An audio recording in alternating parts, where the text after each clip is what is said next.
美军皮迪055万吨大驱的 DDG-X 可能要落后中国20年，这一幕是怎么发生的？观众朋友，大家好，我是福天少。几十年来，美国海军一直引领着世界现代驱逐舰的发展，这对美国维持其海上霸权非常重要。直到中国的055万吨大驱的出现，055是世界范围内首次在整体设计层面领先美军的驱逐舰，而美国此时正在为其朱姆沃尔特级军舰的出路而发愁，甚至不得不采购一批设计相对落后的伯克3驱逐舰。而以055皮迪的 DDG-X 的发展又陷入了困境。根据美国国防预算委员会发布的报告，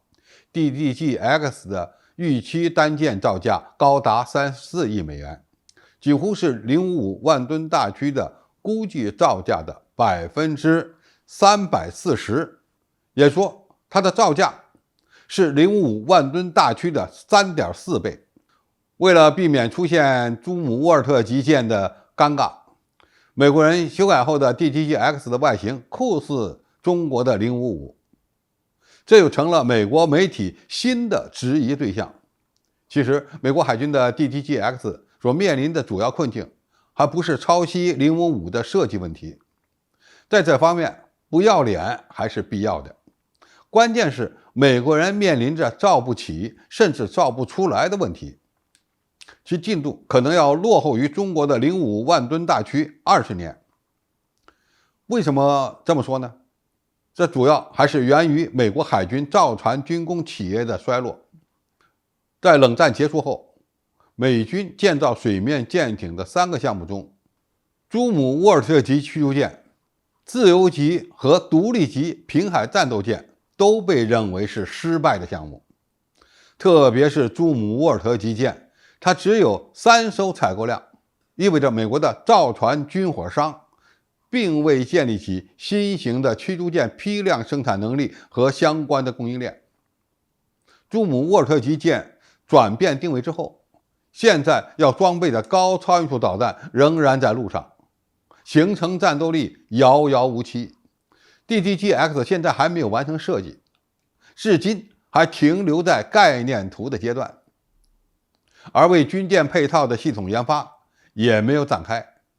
如果我们按照朱姆沃尔特级舰的研发进度来推算 DDG-X 的话，其首舰最早也要在中国的055万吨大驱下水15年后才能够建成，然后该舰还要进行长时间的海试、验收和磨合，而这个时间起码也需要2到3年，甚至有可能要花上5年的时间。美国的这款新型驱逐舰，它的研制费用也会因此而进一步的飙升。朱姆沃尔特级70亿美元的造价就是这么玩出来的。DDG-X 就算验收了，那么量产又是一个大问题，